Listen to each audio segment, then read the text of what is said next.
It's quiet. Too quiet. Your child is sitting right next to you, eyes locked on a glowing screen, completely still. No questions, no noise, no chaos. And for a moment, it feels like peace. But what if I told you this silence isn't calm? It's a brain being rewired. It's 6:30 p.m. You've had a long day. Work was exhausting. Traffic was worse. Your energy? Gone. Your child starts whining. I'm bored. I want something. Play with me. And you try. You really do. But you're tired. So you reach for the easiest solution. The tablet. Just 20 minutes, you say. And like magic, everything changes. They stop crying, they sit still, they disappear into the screen. You finally breathe. You feel relief. Maybe even a little proud. I handled that well, you think. But here's the part no one tells you. That moment of relief, it comes with a cost, and it's not obvious until it is. Let me ask you something. Have you ever taken the tablet away and suddenly your calm child turns into a storm? Crying, screaming, meltdown, like you just took away something essential. That's not just bad behavior. That's biology. We often think screens are just entertainment, a harmless distraction, a digital babysitter.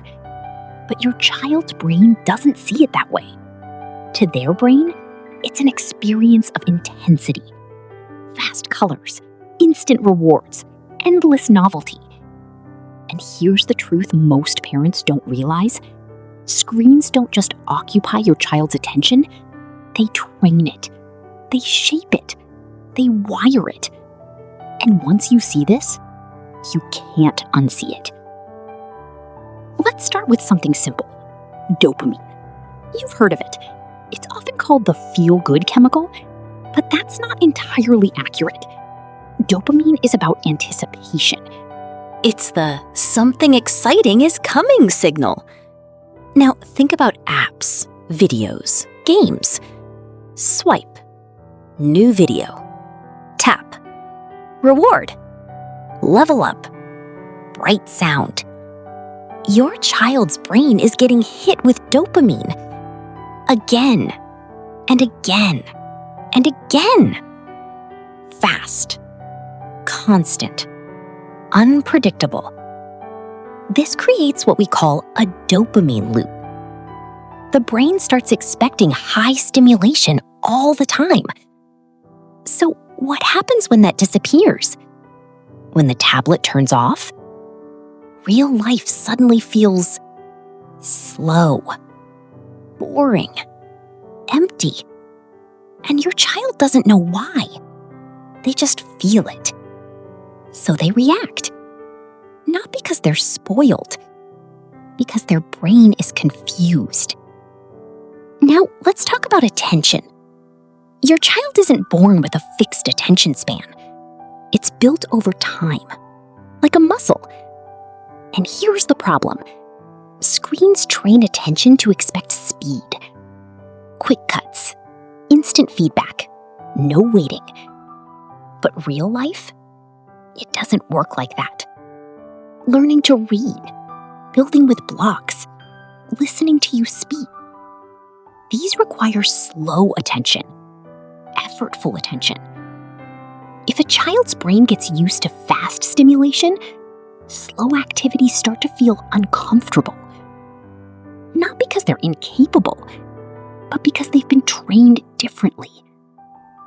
It's like feeding someone only candy and then expecting them to enjoy vegetables. Now, this is the part that really matters. Emotional regulation. This is your child's ability to handle frustration without falling apart. And here's something subtle, but powerful.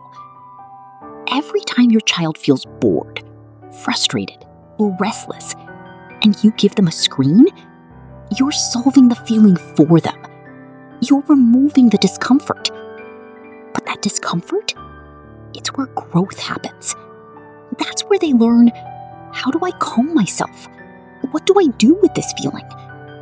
If the screen always steps in, they never get to practice.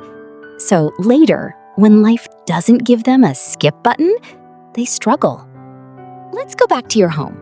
Same evening, same tired parent, same bored child. But this time, no tablet. Your child starts whining.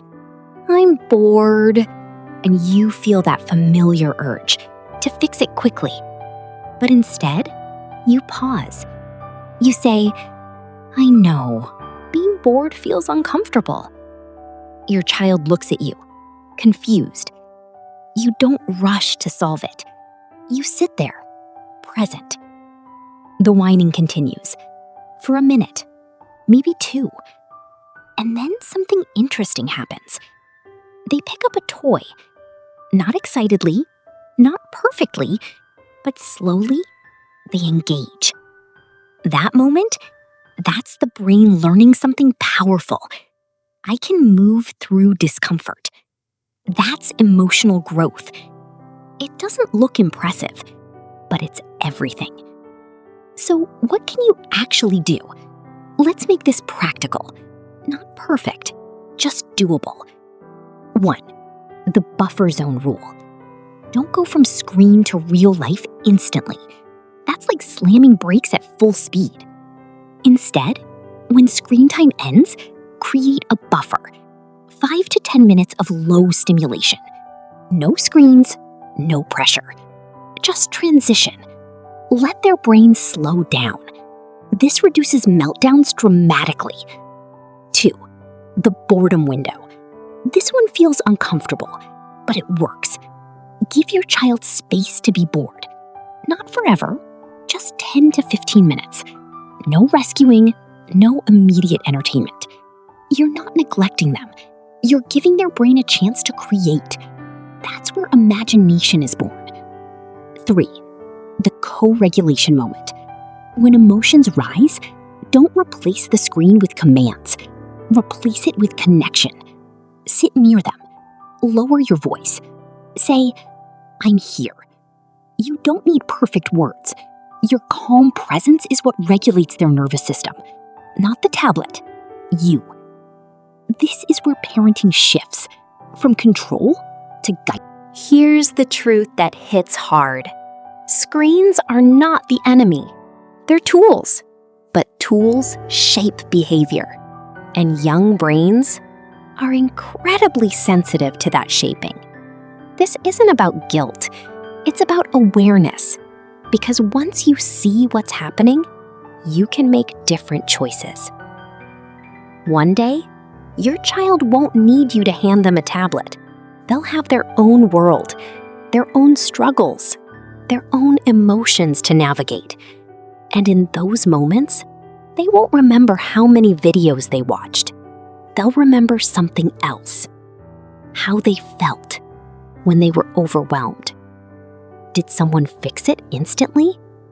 Or did someone stay with them while they figured it out? Because that's what builds resilience. Not distraction, connection. Your child doesn't need constant entertainment. They need a nervous system that knows how to be still. So tonight, try something small. Delay the screen by just 10 minutes. Sit with the discomfort, yours and theirs, and watch what happens. If this changed the way you see screen time, share this with a parent who needs it, and subscribe, because understanding your child's brain changes everything.